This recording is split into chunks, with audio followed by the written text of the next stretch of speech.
kemurahan-Mu, buat kasih ya Tuhan yang tak pernah berkesudahan dalam hidup kami, buat rahmat-Mu yang baru setiap pagi yang boleh kami rasakan dan nikmati Bapa.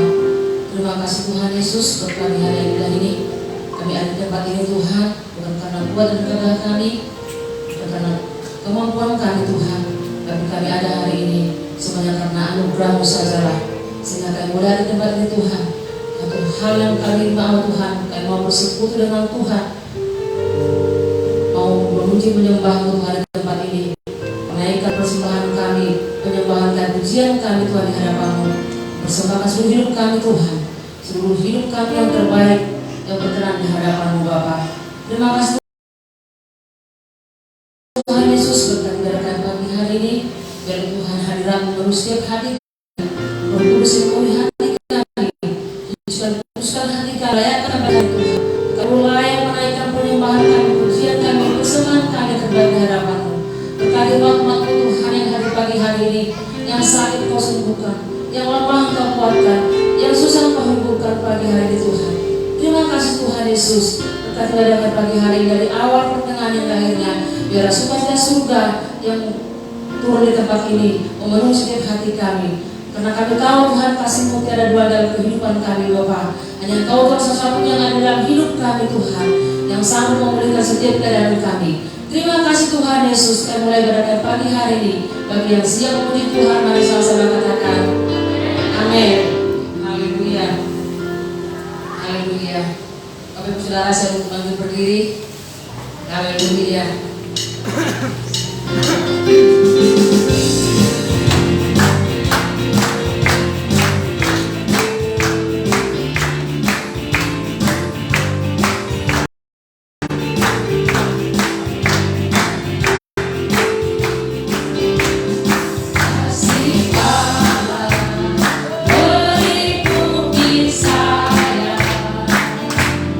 Ikuti saya selama-lamanya.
Kasih-Mu yang menyelamatkan hidup kami.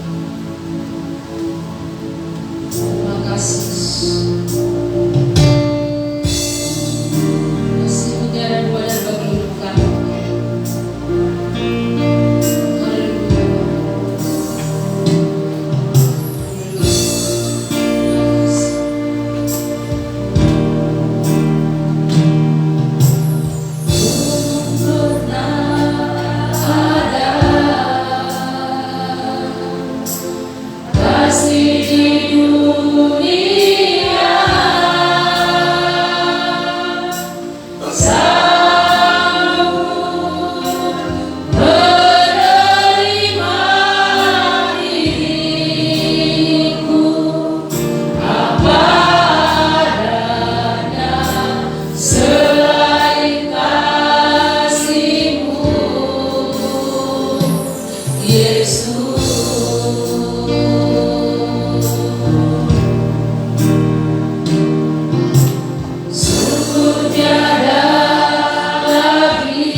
Haleluya.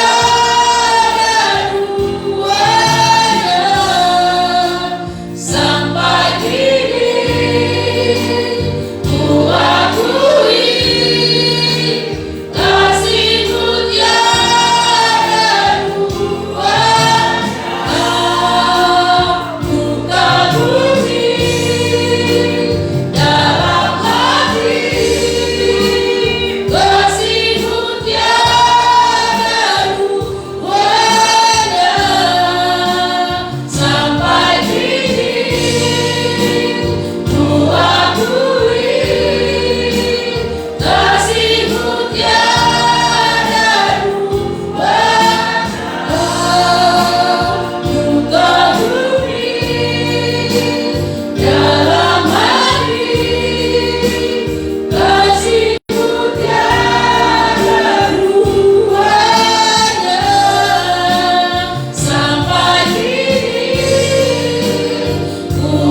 bersorak-sorai Tuhan, kami terima sukacita sudah pagi hari ini.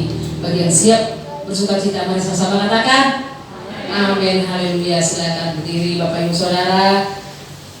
Bersukacita buat Tuhan pagi hari ini.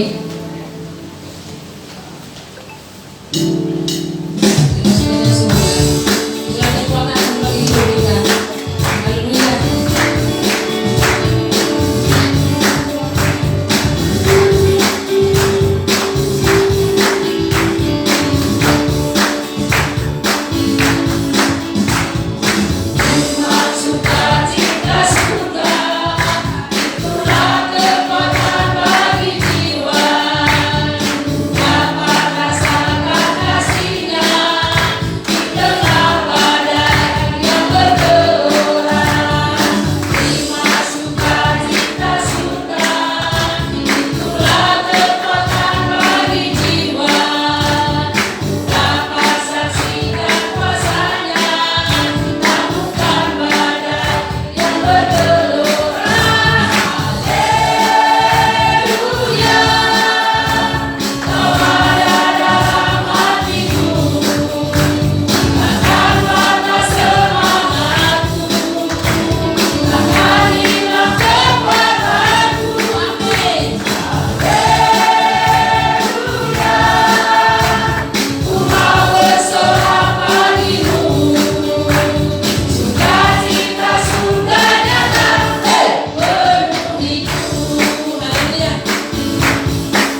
kita pagi hari ini. Amin.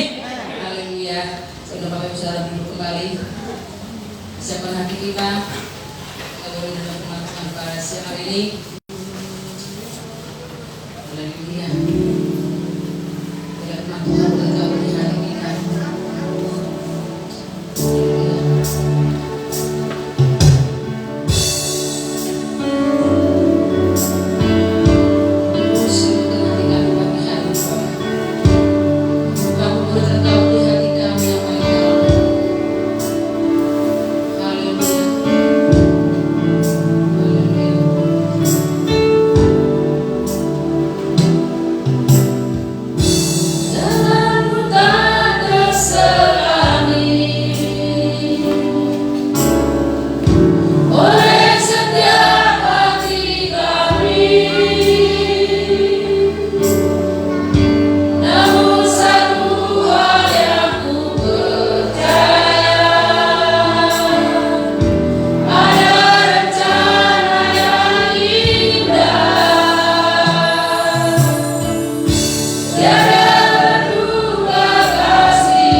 Haleluya. Oh Tuhan, penyertaan-Mu sungguh ajaib Tuhan, sempurna bagi kami. Tuhan bawa kami, Tuhan tuntun kami dalam kebenaran-Mu, bukan kebenaran kami sendiri Tuhan. Kaulah jalan dan kebenaran hidup kami. Yesus, penuhi kami dengan Roh-Mu. Yesus, baptislah kami dalam Roh Kudus-Mu. Yesus, naungilah kami Tuhan. Biarlah hati kami dipenuhi dengan firman-Mu. Yesus, yang membersihkan hati kami dari segala dosa.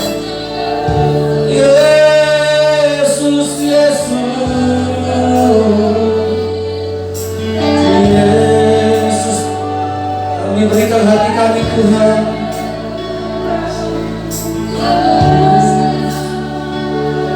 Haleluya.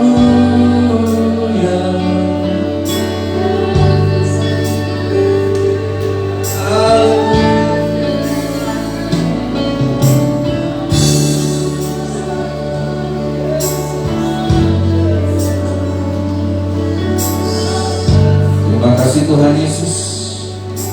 Engkau memberkati kami Tuhan.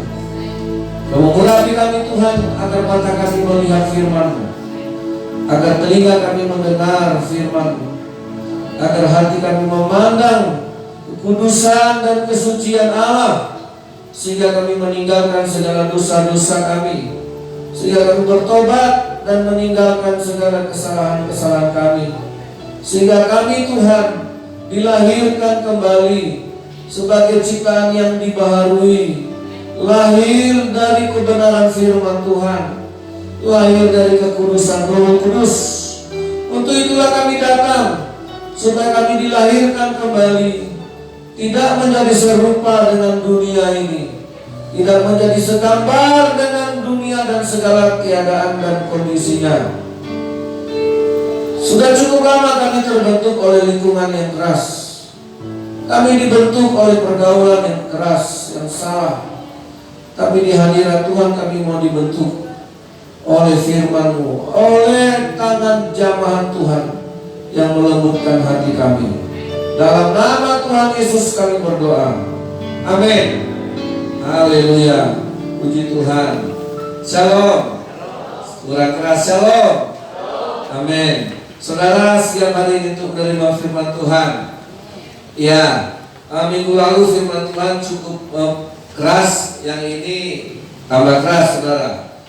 Ya, kenapa? Saudara yang dikasih oleh Tuhan, bagi kita kesalahan dari pendahulu kita atau gereja-gereja terdahulu, di mana kita tidak diakrabkan dengan firman Tuhan. Ya, apa yang terjadi sekarang ini akibat masa lalu gereja tidak menjalankan fungsi gereja atau hamba Tuhan. Ini maaf, bukan saya mau mencela dan menghakimi, tetapi sudah satu kesalahan dasar, bahwa orang ke gereja atau memuji Tuhan atau disebut berdoa kepada Tuhan hanya kalau ada yang dia perlukan, atau ada yang dia butuhkan, ada yang dia pergumulkan, dan datanglah kepada Tuhan. Nah, kita selalu dibuai, didinabobokan, semua yang letih lesu dan beban berat, datanglah kepada Tuhan. Nah, saudara, itu firman tidak salah. Tapi saudara bisa bayangkan ada berapa banyak orang Kristen Indonesia yang ke gereja tidak bawa Alkitab. Ya, pengenalan kita, pemahaman kita, pengertian kita, kecintaan kita dengan firman Tuhan seperti api yang jauh dari panggang. Ya, saudara, sehingga gereja-gereja di Indonesia untuk membaca Alkitab secara baik dan secara rutin itu sangat-sangat jauh. Ya, untuk rutin, untuk sering merenungkan firman Allah itu menjadi satu kebiasaan yang sulit untuk dilakukan. Padahal saudara, Tuhan sedang mempersiapkan umat yang siap menghadapi segala badai cobaan dan tantangan. Ya, bagaimana mempersiapkannya? Mempersiapkan umat yang berdiri di atas batu. Firman Allah berkata dalam kitab Matius pasal 7 ayat 24. Nah, kita baca sama-sama. Matius 7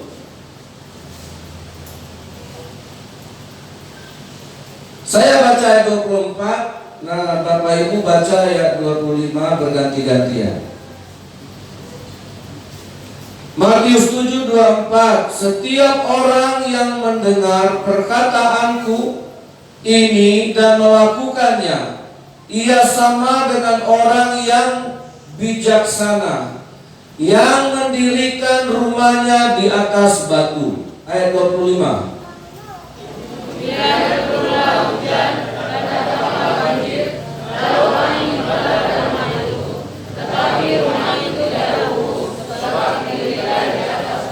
Nah, saudara, perhatikan ya, nih, supaya kita, karena ada kebiasaan buruk dari kebodohan kita.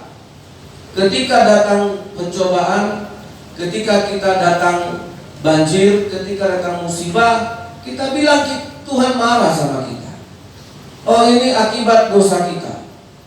Misalnya kita pulang dari gereja, kita kecelakaan. Aku baru pulang dari gereja, kenapa Tuhan izinkan kecelakaan? Aku sudah rajin ke gereja, kenapa ekonomiku tidak pulih-pulih? Nah, setelah orang mendengar firman Allah, kemudian datanglah musibah, datanglah pencobaan. Mungkin saudara sudah rajin ke gereja, rajin dengar firman Allah, kok belum dapat kerja? Kok belum dapat jodoh? Tuhan tidak dengar doaku, Tuhan tidak sayang kepadaku. Saudara, mindset inilah yang salah. Saudara baca tadi apa? Setiap orang yang mendengar perkataanku, bahkan sudah melakukannya, ia sedang mendirikan rumahnya di atas apa? Batu. Setelah dengar firman Allah, setelah lakukan firman Allah, yang datang apa? Berkat atau hujan? Berkat atau banjir? Berkat atau musibah? Uang atau tantangan? Kemudian orang yang sudah mendengar firman Allah itu, datanglah banjir, datanglah musibah. Nah, orang yang mendengar firman Allah dan yang dilakukan, itu akan menjadi pribadi yang bijaksana. Jadi ketika saudara mengeluh, Tuhan, saya sudah melakukan firman-Mu, kok rumah saya masukkan banjir juga? Kok gaji saya tidak naik-naik juga? Inilah orang bodoh, maaf, yang mendengar firman Allah dan tidak melakukannya. Pertanyaannya, sebenarnya hidup kita punya dasar atau tidak? Ya. Jadi, saudara lihat, kita jangan ikut-ikutan dengan prinsip agama lain. Kejadian gempa di Palu, oh ini dulu di sini di Talise inilah Tuhan marah ini karena sini tempat pelacuran. Oh, sini banyak terjadi prostitusi. Saudara, di rumah orang, di lingkungan mana saja, karena Tuhan ingin melihat dasar hidup saudara. Amin. Apakah firman Tuhan yang melahirkan orang yang mengeluh, melahirkan orang yang cengeng, melahirkan orang yang manja, jangan disentuh, jangan diganggu, jangan dicobai. Ya, nah inilah dasar kita dari awal sudah salah. Kenapa orang kita jadi cengeng? Karena kalau dia cengeng, cup diam ya, nanti minta sama Tuhan. Ya, saudara yang dikasih oleh Tuhan, kita dibangun menjadi anak yang manja, dikasih makanan baru si anak yang nangis tadi diam, dikasih permen baru si anak yang nangis tadi diam. Nah, orang Kristen baru diam kalau doanya dikabulkan, kalau dia dikasih berkat, dikasih uang banyak, dikasih harta, bisa beli dan ini dan itu, baru bilang Tuhan baik, Tuhan baik.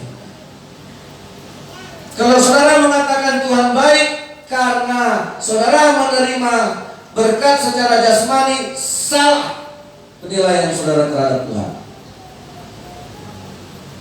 Halo? Kalau saudara mengatakan Tuhan baik hanya karena Tuhan kirim semen untuk bangun gereja,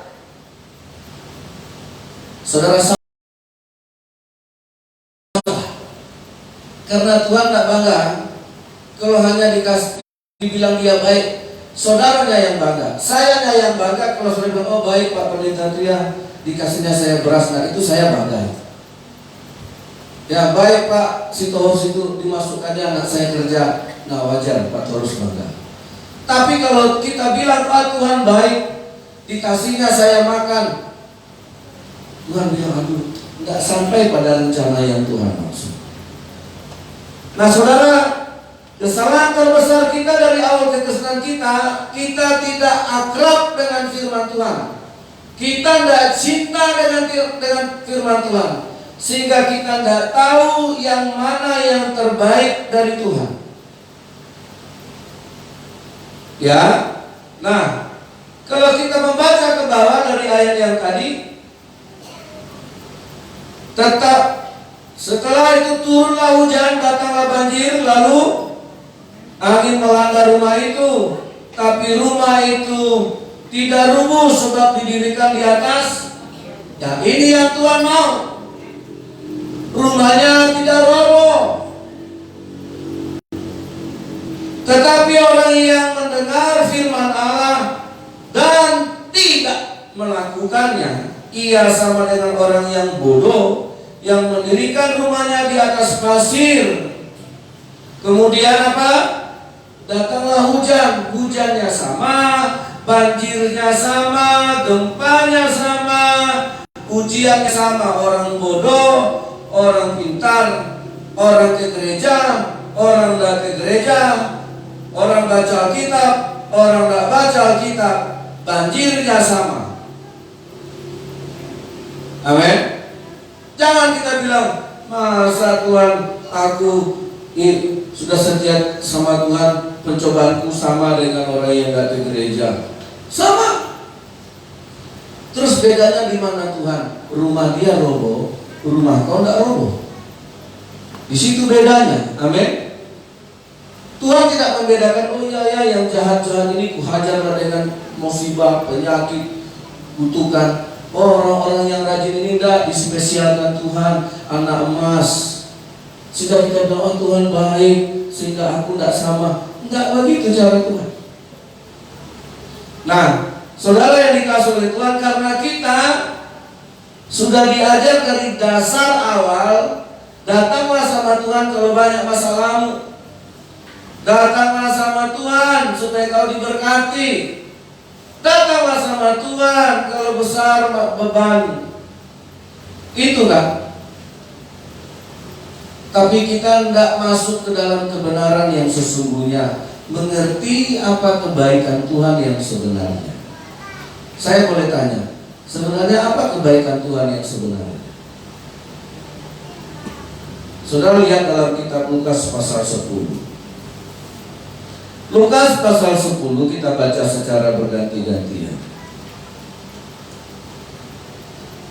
Ayat 38, 39 sampai 42. Semua kita baca ya. Baca firman Tuhan ini ya, secara berganti-gantian. Ayat 38 saya baca, 39 jemaat yang baca.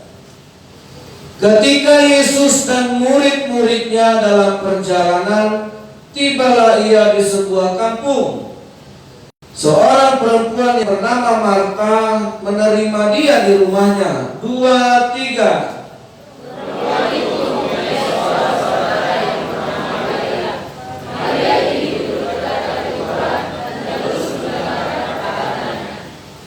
Sedang Marta sibuk sekali melayani. Ia mendekati Yesus dan berkata, "Tuhan, tidakkah Engkau peduli bahwa saudaraku membiarkan aku melayani seorang diri? Suruhlah dia membantu aku." Ayat 1, 2, 3.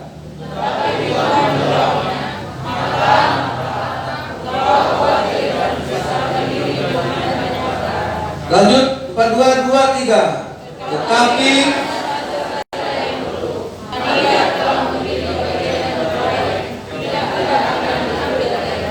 nah, saudara, apa yang terbaik? Yang terbaik dari Tuhan adalah yang tidak mendatangkan ketakutan, kekhawatiran. Saudara, baju ini bisa mendatangkan ketakutan, kekhawatiran, kecemasan, bahkan bisa jadi kemarahan. Sendal saja yang saudara punya itu bisa mendatangkan ketakutan. Dulu waktu saya melayani di Surang, pulang kebaktian rumah tangga, ya orang bisa saling tampar karena sendalnya diambil oleh jemaat yang lain. Curi sendal rupanya, bah, gitu. Nah saudara, itu baru pulang kebaktian rumah tangga. Saudara, yang terbaik dari Tuhan adalah firman. Dan siapa yang mengerti? Siapa yang cuek? Marta, dia tahu Yesus itu datang, dan dia sibukkan dirinya dengan banyak perkara, dan itu melahirkan kekhawatiran, bahkan melahirkan persungutan. Enggak tahu dia itu si Maria, suruhlah aku, bantu aku, enak aja dia. Nah saudara, di gereja terjadi enggak? Kok dia tak mau nyumbang ya? Kita aja yang nyumbang. Kok kita aja yang repot, dia tak mau repot. Halo, bertobat kita, amin. Bagian kita adalah saudara. Nah, Maria, begitu Yesus datang, dia tahu yang harus diambilnya dari Yesus itu firman, tidak kesembuhan, tidak jodoh. Tuhan, 10 kali aku Tuhan, umur udah 33,5. Gak itu mumpung Yesus di rumah minta jodoh. Tuhan, aku kemarin baru menanam gandum Tuhan, berkatilah ya, supaya nanti kalau kau datang kita bisa makan yang lebih enak. Nah itu kan yang dibilang Maria. Begitu Yesus datang, dia tahu apa yang Yesus gak bisa buat. Tapi ketika Yesus datang, dia ingin dengar firman Tuhan. Karena firman Tuhan tidak mendatangkan ketakutan, tidak mendatangkan kecemasan. Saudara datang sama Yesus, "Tuhan, jadikan aku Kapolda." Tuhan kasih Kapolda. Kapolda itu mendatangkan kekhawatiran enggak? Saudara dapat jabatan itu mendatangkan ketakutan enggak? Saudara, Tuhan naikkan harga sawit, naiklah harga sawit nanti sampai 5.000. Itu mendatangkan kekhawatiran enggak? Hilang 5 tandan saja, saudara, itu 5 tandan. 5 tandan. 1 tandan 25 kilo. Kali 5, 125. Kali 5.000. Wih, kali lalap uang bisa kredit Polda sebulan. Iya kan? Kalau saudara, nah khawatir lah, udah mulai besok aku tidur di ladang. Tidurlah saudara di ladang, kena demam berdarah. Tidak apa-apa itu, adanya B1. Iya. Apa yang tidak mendatangkan ketakutan? Apa yang tidak mendatangkan kekhawatiran? Firman Tuhan. Nah, apa kata Yesus ketika Marta protes? Kenapa aku yang kerja, dia duduk-duduk? Tuhan tidak mengharapkan kau bekerja. Tuhan mau kau duduk diam di kakinya. Setelah itu baru lakukan firman Tuhan. Marta, Marta, engkau menyusahkan dirimu dengan berbagai macam perkara. Oh, pikiran kita ini paling sibuk, inilah, itulah, inilah. Makanya ketika orang dibawa dengar firman Allah, tidak bisa konsentrasi karena semua dipikirinya. Tapi kalau dia nonton televisi, tidak semua dipikirin. Anak mau berangkat keluar pun dibiarin. Ya, anak megang sop panas pun tidak apa-apa. Bahkan saking asik main HP, matikan kompor pun lupa. Kenapa kalau dengan firman Tuhan banyak yang kita pikirkan, masjid yang kita uruskan, banyak yang inilah, itulah. Makanya kenapa banyak orang tak jadi ke gereja? Banyak yang dipikirkan, ayamku mau menetas. Ya, sepeda motor belum dicuci. Saudara, yang dikasih oleh Tuhan, nah Marta menyusahkan pikirnya dengan berbagai macam perkara. Tapi Maria, dia tahu yang terbaik. Saudara tahu nggak yang terbaik dari Tuhan? Firman Tuhan. Nah, kita kan tak, kenapa? Karena kita tak dibiasakan loh saudara. Siapa kita yang dari kecil tak dibiasakan orang tua yang membaca Alkitab? Jujur, saya enggak tuh. Karena saya jadi anak pendeta udah setengah jalan. Udah gede baru tahu. Makanya saya sekarang punya anak. Saya hanya anak saya baca Alkitab. Ayo baca Alkitab dengan Bapak. Saudara yang dikasih oleh Tuhan, ya, karena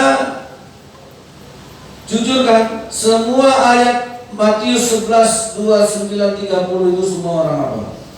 Oh, marilah kepadaku semua yang letih lesu dan beban berat. Jadi Tuhan itu dipromosikan hanya nanti kau ditolong Tuhan, doamu nanti dijawab Tuhan, nanti kau supaya diberkati Tuhan. Ada beberapa orang di Alkitab yang datang kepada Yesus tidak nyari berkat. Yusuf Arimatea yang dia minta justru mayat Yesus.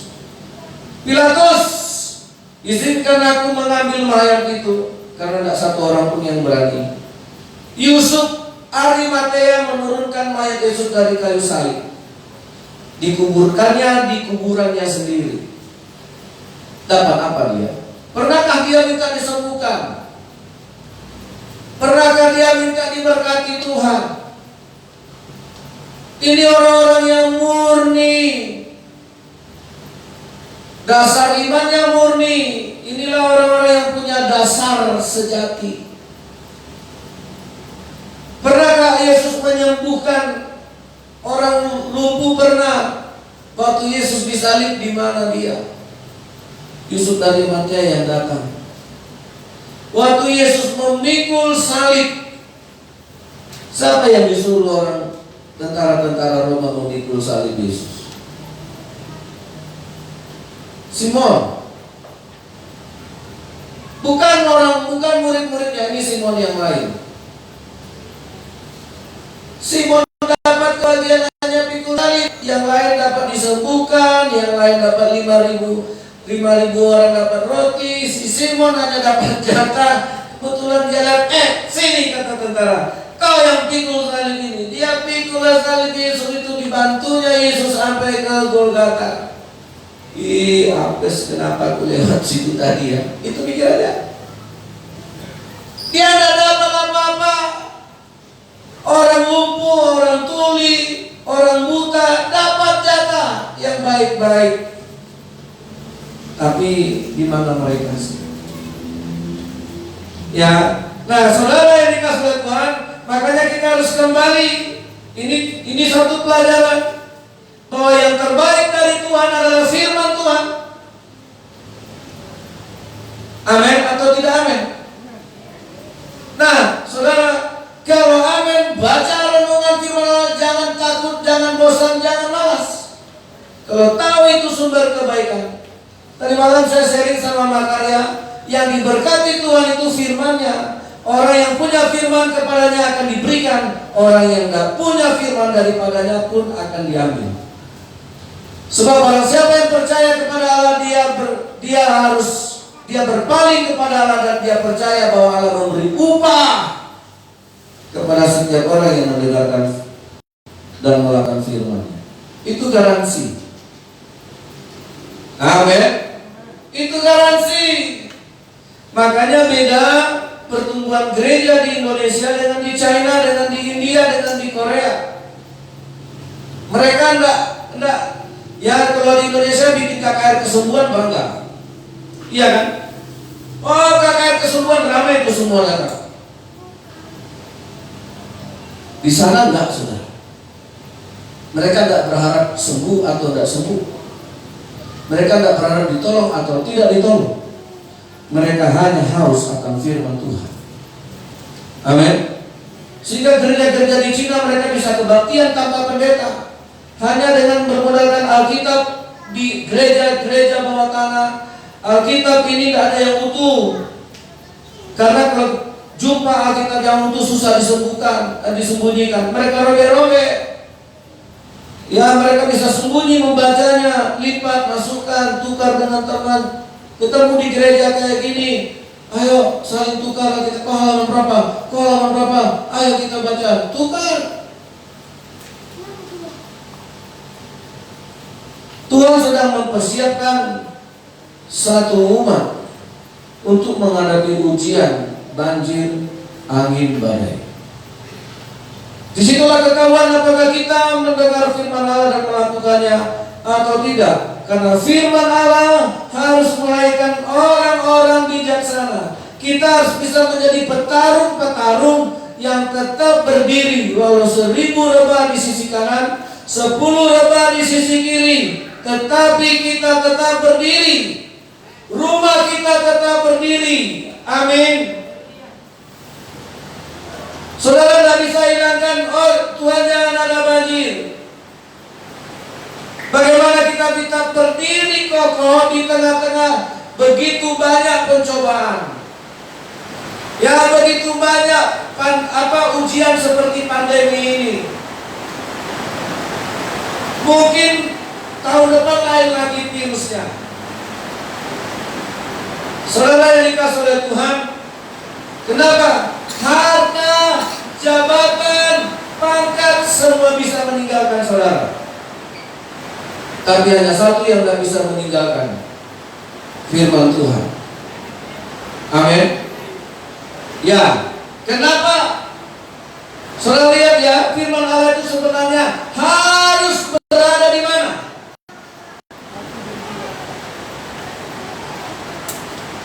Ulangan pasal yang 11 ini harus kita baca. Saya harap jangan ada yang tidak mau membaca. Ulangan 11 ayat 18. Sama-sama. 1, 2, 3. Tetapi kamu harus menaruh perkataanku ini dalam hatimu dan dalam jiwamu.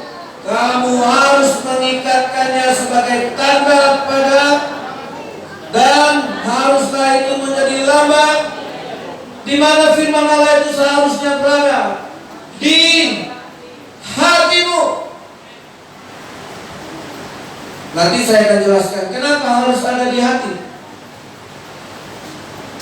Kalau enggak di hati sama aja bohong.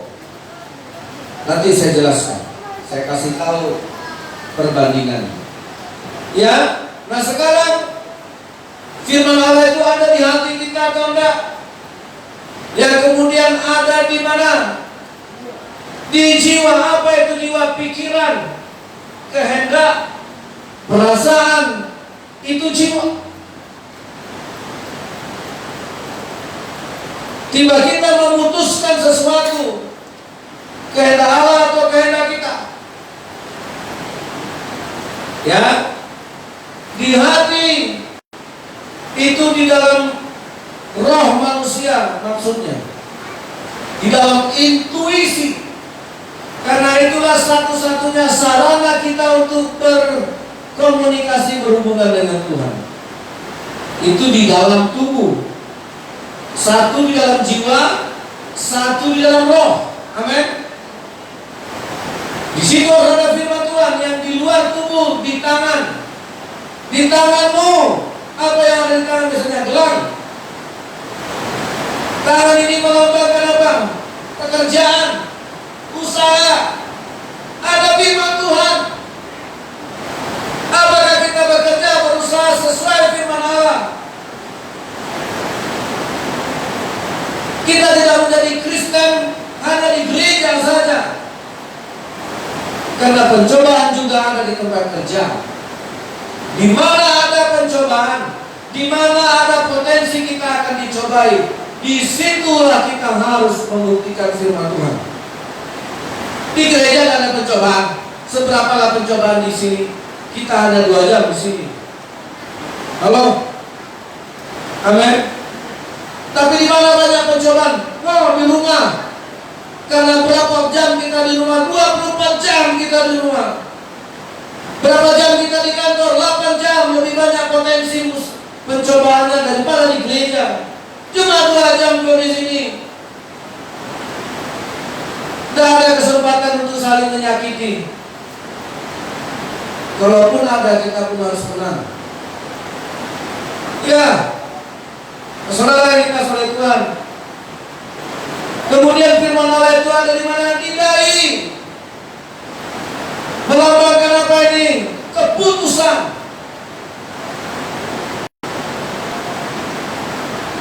Baru melompat keluar. Kata firman Tuhan, ajarkanlah, berulang-ulang, tulislah di tiang-tiang rumahmu, di dinding-dinding rumahmu, di pintu rumahmu, di gerbang rumahmu, di gerbang halaman maksudnya. Kalau engkau berjalan, kalau engkau berbaring, ceritakan firman Allah. Jadi firman Allah itu menjadi lingkungan hidup kita. Sayang, penginjilan yang datang ke Indonesia, saya bukan menyalahkan mereka, nggak akrab dengan firman Tuhan. Beda dengan India, beda dengan Cina,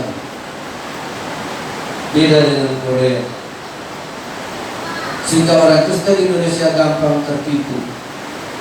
Nggak bisa Tuhan tolong memberkatinya, datang dia ke dukun kan? Nggak bisa Tuhan kasih dia jodoh, datang dia ke dukun kan? Saya pernah menginjili anak seorang pendeta di Sumur Sedang Penganten yang ada di Gunung Lau. Dan kami injili itu anak seorang hamba Tuhan. Karena nggak dapat jodoh, dia pergi meminta kepada berhala-berhala. Karena saya tertarik menginjilinya, karena dia pakai kalung salib. Ketika dia berada di situ sedang dimandikan, kan kami lewat. Kalau penginjilan naik, kita lewat di sumur mereka. Dia mandi berendam di situ. Saya lihat kalung salib. Salib awalnya. Kami tunggu sampai ritualnya berhenti. Tunggu lama. Setelah selesai baru datang anak membantu. Nah, seorang pendeta disuruh. Saudara yang dikasih oleh Tuhan, karena kita diajar nggak dapat sama Tuhan, minta sama setan. Mari besok sono ular, akhirnya jadi ular. Saudara, firman Allah harus menjadi pergaulan hidup, mulai dari dalam roh, jiwa, tangan, dahi, pintu rumah, gerbang rumah, saat engkau berjalan, saat engkau berbaring, saat engkau makan. Itulah lingkungan firman Tuhan. Halo, saya mau mengajak kita hari ini untuk giat membaca firman Tuhan di rumah. Amin. Kumpullah di rumah. Kau 5 ayat, kau 5 ayat nak, kau 5 ayat istriku. Udah usah banyak-banyak, tapi tiap hari baca. Lainlah kalau baca sendiri. Kenapa? Karena salah satu firman Allah itu harus mengalahkan dosa yang sudah terlebih dahulu mengambil posisi. Jadi kalau firman Allah tidak bisa mengalihkan dosa dari posisi hati kita, kita akan tetap cenderung berdosa. Ya, itu makanya kenapa Tuhan tulis harus ada di hati. Saudara lihat ya, Yeremia pasal 17 ayat 1. Baca ini saudara.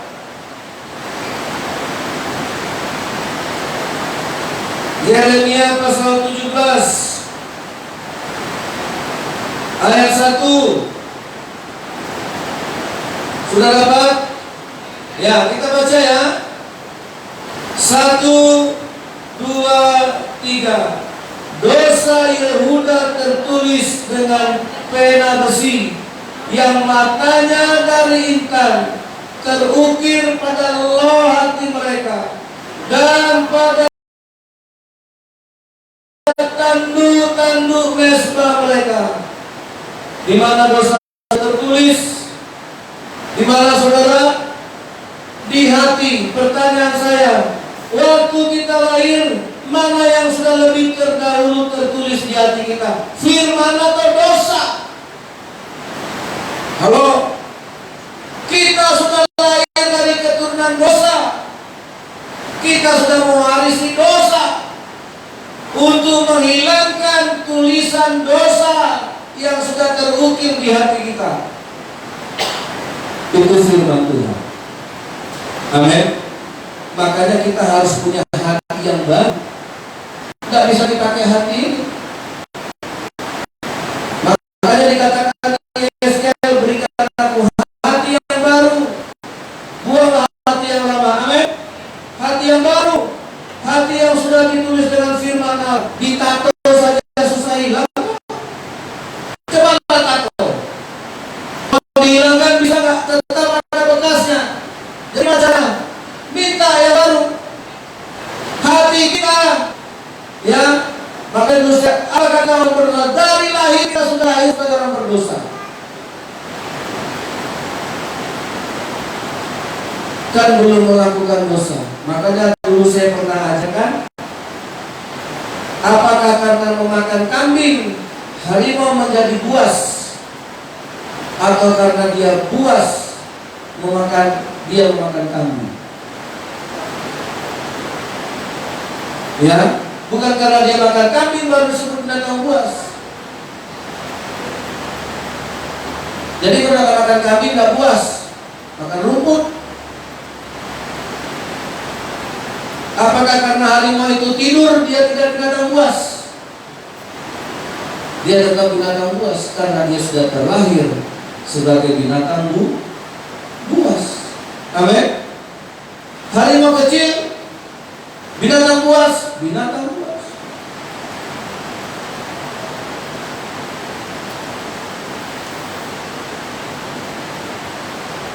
Apakah karena ada uang orang kita curi baru kita disebut pencuri? Karena pencurilah kita, maka kita mengambil milik orang. Halo. Nah, dosa Yehuda, Yesus keturunan suku mana dia? Kalau secara hierarki, ini dia suku Yesus. Secara manusia jasmani, Yesus keturunan Yehuda. Yehuda ini suku paling parah, suku paling banyak dosanya. Entah kenapa Yesus juga pakai hierarki keturunan dari Yehuda. Daud dari Yehuda. Makanya Yesus disebut singa dari Yehuda. Dosa Yehuda sudah tertulis dengan pena besi. Nah, kalau kita tulis firman Tuhan hanya dengan kapur, lebih mantap mana? Jadi saudara, kalau kita hanya baca Alkitab, tidak bisa mengalahkan pena besi dari dosa yang matanya dari intan. Cek sendiri hati kita. Makanya saudara,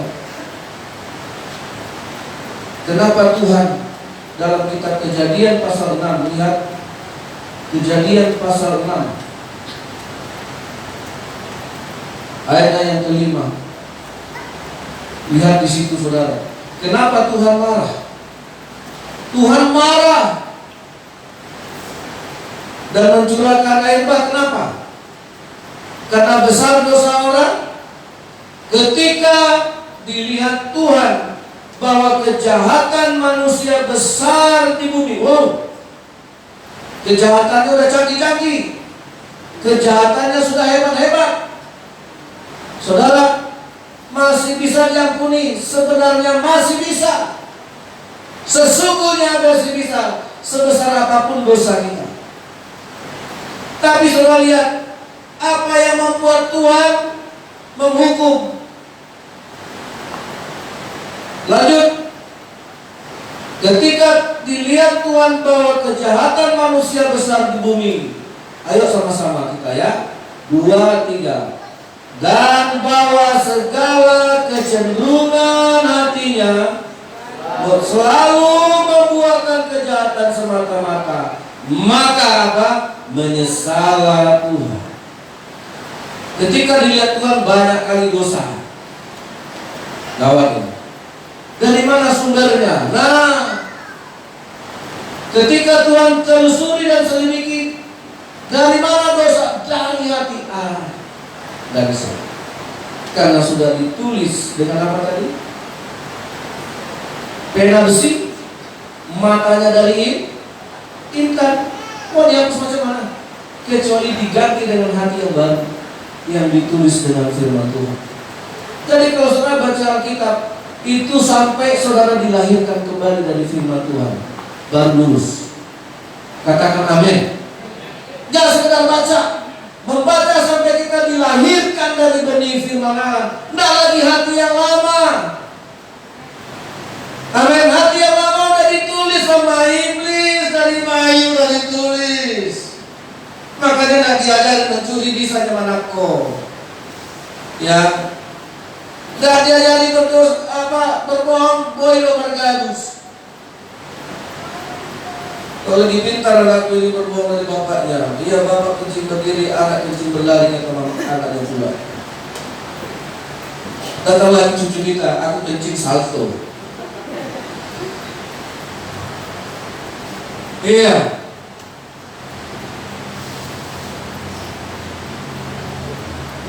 Tadi saya bilang sama siapa Oksel bilang bapak ajarin teman Tuhan, apalagi kalau nanya 3 kata, mulai dari sekarang kita ukir dia. Amin. Jangan kayak kita waktu kecil nggak tahu firman Allah. Karena saudara setelah dengar firman Allah datang apa? Banjir. Datang apa? Hujan. Datang apa? Badai. Datang apa? Angin. Kok angin Tuhan? Supaya aku tahu kau mendirikannya di atas dasar atau tidak. Kalau hanya asik mengeluh dan menangis, dasar hidup kita masih pasir, kasio atau apa sih. Inilah yang mau kita lawan. Nah, ketika Tuhan melihat kecenderungan hati, ini gak bisa lagi kata Tuhan. Apapun yang keluar dari hati dosa, apapun yang keluar dari hati jahat, apapun yang keluar dari hati percabulan, apapun yang keluar dari hati iri, dengki, apapun yang keluar dari hati perpecahan. Hati-hati kalau dari hati kita udah tak keluar yang baik lagi. Tuhan bilang, Tuhan sebelum mati ganti hatiku di Tuhan. Gimana caranya? Baca Alkitab sampai kita punya hati yang baru. Amin. Amin. Bersyukurlah Tuhan bisa melahirkan kita kembali. Tidak lagi dipakai yang lama. Karena apa? Sudah ditulis dengan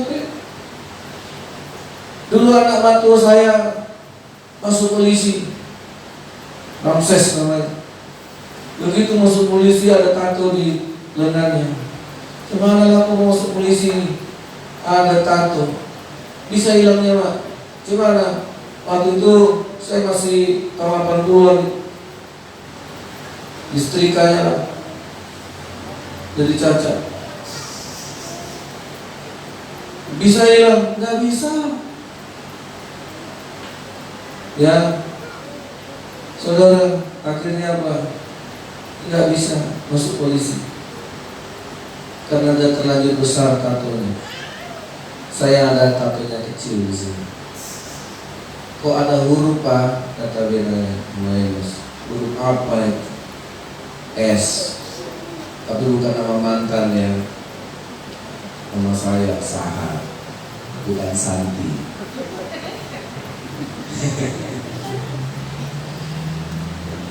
Ya. Makanya dulu orang pacaran bikin nama pacar ditato, udah putus, gimana lah ini? Ditanya istriku nanti nama siapa itu? Ada lagi yang bikin namanya di jari. Tuti.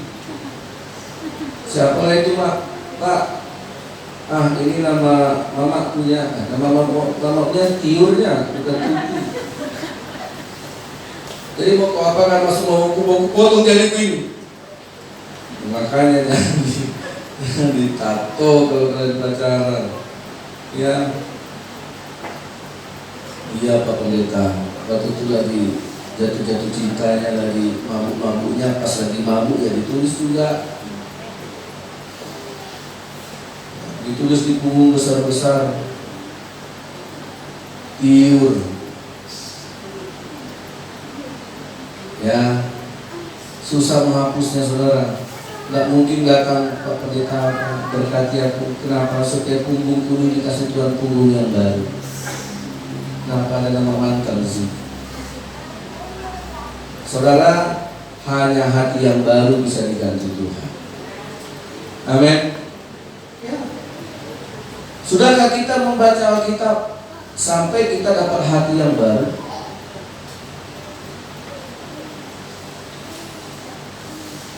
1 Petrus pasal 1 ayat yang ke-23.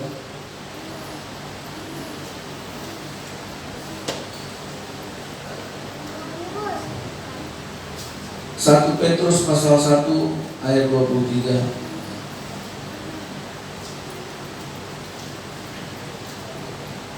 Karena kamu ganti dengan nama saya, nama kita ya. Coba, itu pasti rasanya agak-agak gimana gitu. Nah, kamu itu ganti dengan nama saya, nama saudara. Karena Ulon, nah gitu. Karena Arse. Baca dengan sungguh-sungguh ya. Kita baca ya. 1, 2, 3. Karena Ulon telah dilahirkan kembali, bukan dari benih yang fana, tapi dari benih yang tidak fana, oleh firman Allah yang hidup dan yang kekal. Sekali lagi saya kasih kesempatan, ganti kamu itu dengan nama saudara. 1, 2, 3.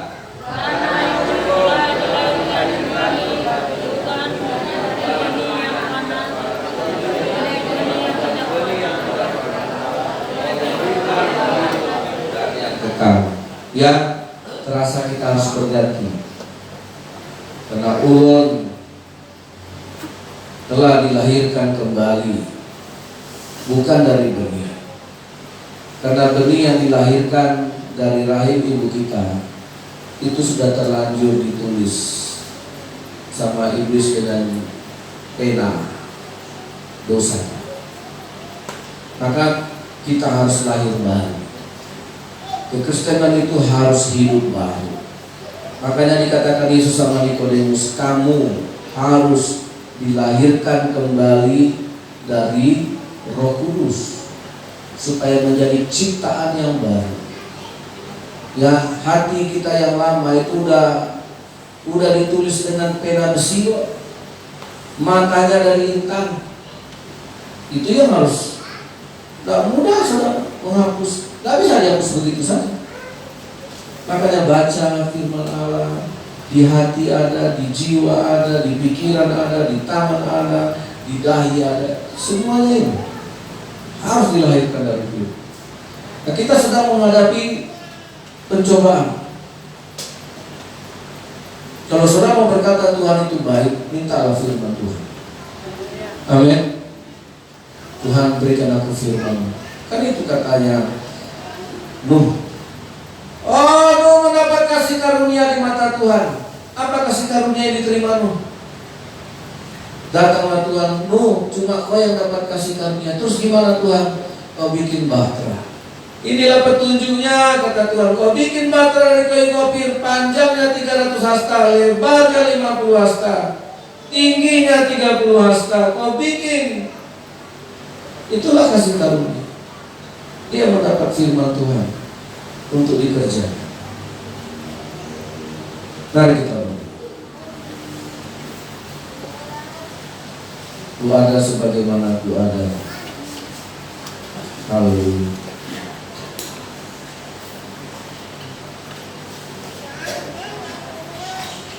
Datang kepada Tuhan, karena ulang telah dilahirkan kembali,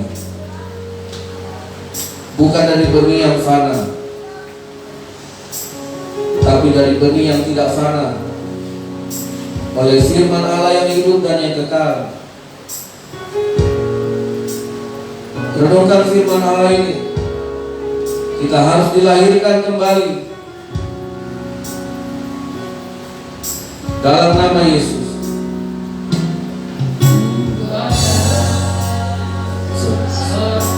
Ada sebagaimana ku ada, berdiri menghadap katamu Bapa, semua karena anugerah-Mu yang selamatkanku. Ku hidup dalam segala kelimpahan, ku layak untuk melayani Tuhan. Semua karena anugerah-Mu tercurah bagi. Sekali lagi, ada sebagaimana ku ada, sebagaimana ku ada, berdiri menghadap Tuhan, menghadap tatamu Bapa. Semua karena anugerah-Mu tercurah bagiku. Ku hidup dalam segala kelimpahan, ku layak untuk melayani Tuhan. Semua karena anugerah-Mu tercurah. Amin. Besar anugerah-Mu, melimpah kasih-Mu, semakin hari semakin bertambah. Besar anugerah-Mu. Sekali lagi ku ada, sebagaimana ku ada, jadilah seperti firman Tuhan. Ada. Amin. Sungguh-sungguh angkat pujian ini seperti saudara berbicara kepada Tuhan. Semua karena anugerah-Mu yang telah selamatkan. Ku hidup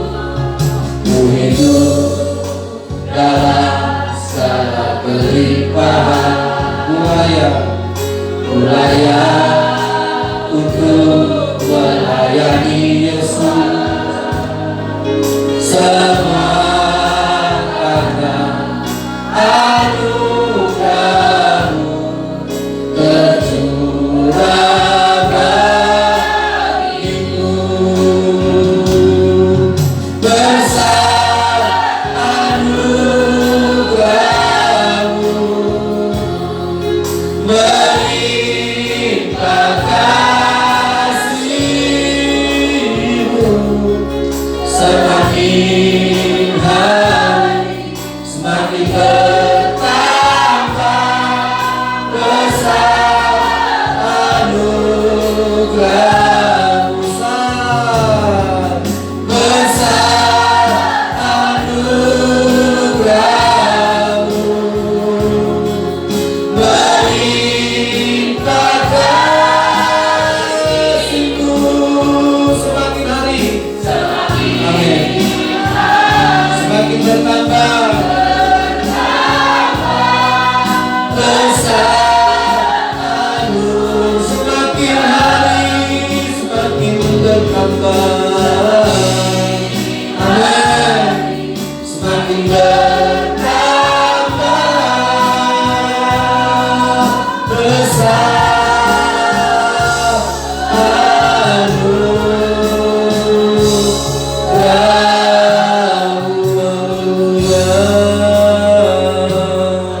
Lahirkan kami kembali, lahirkan hati kami dari firman Tuhan. Lahirkan kami Yesus, minta hati yang baru saudara. Jangan baca Alkitab dengan hati yang lama. Makanya banyak orang Kristen malas baca Alkitab dengan hati yang lama, karena hati yang lama kita sudah ditulis oleh iblis. Dosa sudah terbukir di situ. Minta hati yang baru, yang cinta akan firman Tuhan. Minta hati yang baru dari Tuhan, hati yang suka. Kalahkan kedagingan saudara. Kita punya satu PR. Sadarlah ketika kita dilahirkan sebagai orang berdosa. Hati kita sudah terlanjur dahulu ditulis. Mintalah hati yang baru Tuhan, lahirkan aku kembali dari Roh-Mu. Hati yang mengasihi Tuhan, hati yang memiliki kerinduan. Haleluya Yesus, haleluya. Kami menyembah-Mu Tuhan, kami menyembah-Mu Yesus.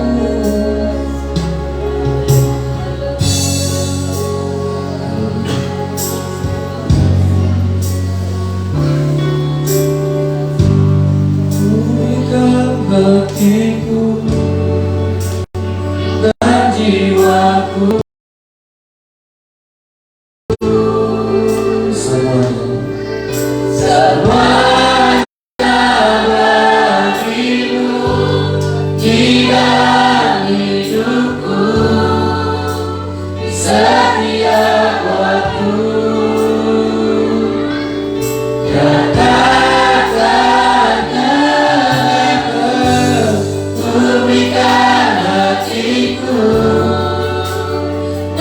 Jiwaku semuanya sepenuh hati, semuanya baru di dalam hidupku, di setiap waktu. Nyatakan yang kebaikan hatiku. Mari sebentar yang baru dari Tuhan.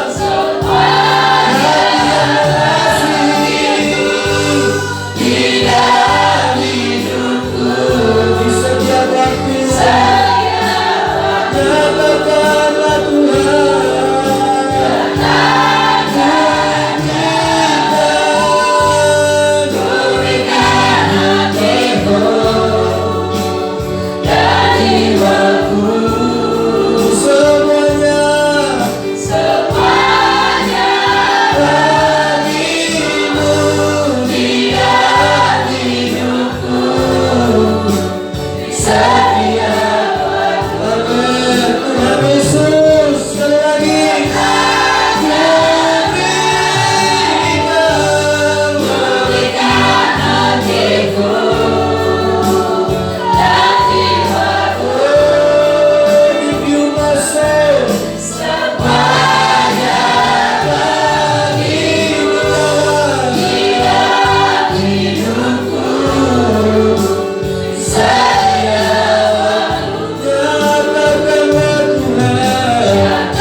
sudah pakai hati yang lama itu.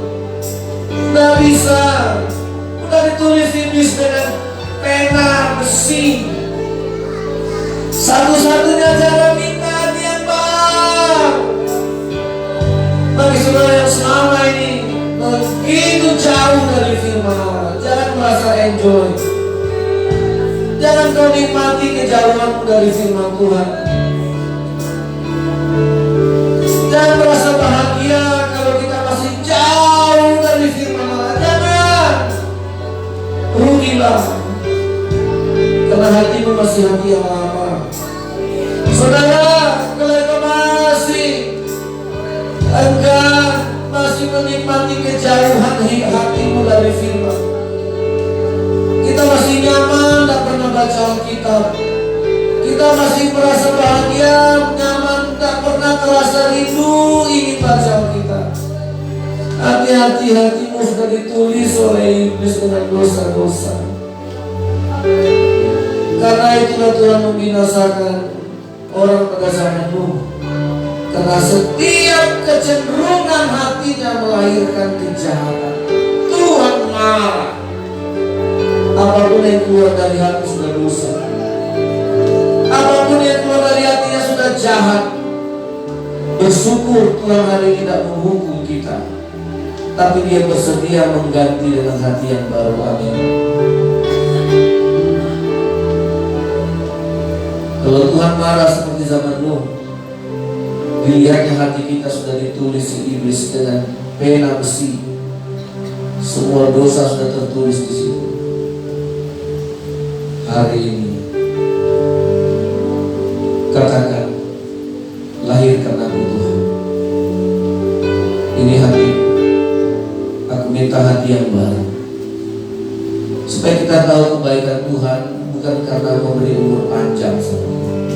Kebaikan Tuhan karena kita bahagia menerima firman Allah. Kita suka cita karena kita tahu itu yang terbaik yang Tuhan punya untuk kita. Itu hanya bisa ditangkap oleh hati yang baru. Ada banyak orang menerima firman Tuhan setelah itu dipijak-pijaknya karena dia masih punya hati yang lama. Bertobatlah saudara.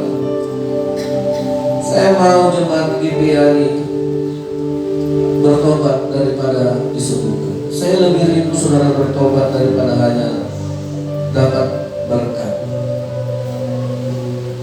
Berkat itu bisa diberikan Tuhan sebagai bonus pertobatan saudara.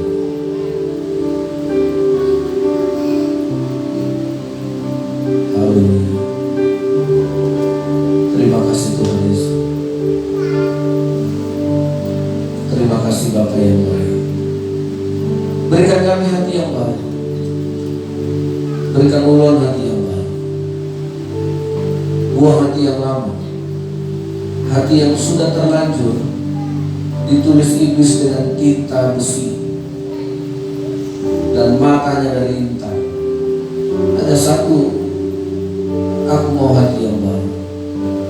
Hati yang punya kerinduan untuk bersekutu dengan firman. Hati yang mengerti bahwa yang terbaik bagiku adalah firman Tuhan. Ada satu yang baik, firman-Mu yang tidak mendatangkan kecemasan, ketakutan. Demi nama Tuhan Yesus, berikan kami hati yang baru. Hati yang suka merenungkan firman Allah, yang tidak duduk dalam kumpulan pencemooh, tidak duduk dalam kumpulan penggosok, tapi kami duduk di kaki Tuhan, mendengarkan firman demi firman Tuhan. Itu yang terbaik, bagian yang terbaik yang tidak bisa dicuri iblis. Terima kasih Tuhan Yesus. Jemaat yang dikasih Tuhan, demi nama Tuhan Yesus, firman yang menjadi manusia itu diberkatilah di dalam kebenaran firman Tuhan. Diberkatilah orang yang menerima firman. Seperti kata Raja Daud, berbahagialah orang yang menaruh firman di dalam hatinya, menyimpan dalam batinnya, supaya tidak berdosa lagi kepada Tuhan. Haleluya. Amin. Tuhan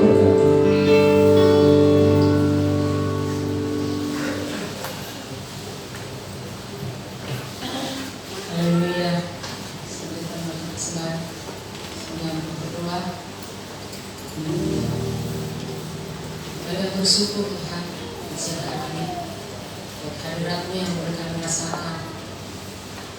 Siang hari ini Bapak, pada saat ini Tuhan Yesus, kata firman-Mu Tuhan yang sudah Tuhan hamba untuk tempat ini, Tuhan Yesus biar firman Tuhan tertulis di hati kami, di jiwa kami, di pikiran kami, sehingga kami Tuhan boleh hati yang baru, kami Tuhan boleh bersuka cita, kami Tuhan boleh menyembah-Mu Tuhan, merenungkan firman-Mu Tuhan, dan melakukannya di setiap kehidupan kami Bapa. Pujilah Engkau Tuhan Yesus, kita doakan Tuhan persembahan kami Bapa. Mari Tuhan, beri kami hati yang memberi, hati yang bersuka cita, hati yang mengucap syukur buat segala-segalanya yang memberikan dalam kehidupan kami. Kami tahu Tuhan persembahan adalah berasal daripada-Mu Tuhan. Mana ajar kami mengasihi-Mu Tuhan lebih lagi, agar kami sebab Engkau telah lebih dahulu mengasihi hidup kami Tuhan. Terima kasih Tuhan Yesus, berapapun kami beri Tuhan, biar Tuhan menjadi alat kemuliaan bagi nama-Mu, untuk memperluas kerajaan-Mu Tuhan, sehingga nama-Mu dipuji dan dimuliakan. Pujilah Engkau Tuhan Yesus bagi yang siap memberi. Mari sama-sama katakan amin, haleluya.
Salam Bapak Ibu sekalian. Tuhan Yesus memberkati kita semua. Selamat hari Minggu. Tuhan Yesus memberkati seluruh jemaat yang mau taat Tuhan pada hari ini. Dan tetaplah setia beribadah sampai Tuhan kita Yesus Kristus datang menjemput kita semua. Tentunya juga kita sudah sama-sama mendengarkan firman Tuhan yang disampaikan oleh hamba kita. Kiranya firman ini kita letakkan di jiwa dan pikiran kita. Kita ajarkan kepada anak-anak kita supaya kiranya firman ini menjadi lahir di dalam setiap keturunan kita. Dan berkatilah hambanya yang membawakan firman Tuhan pada saat ini. Dan juga kami menyampaikan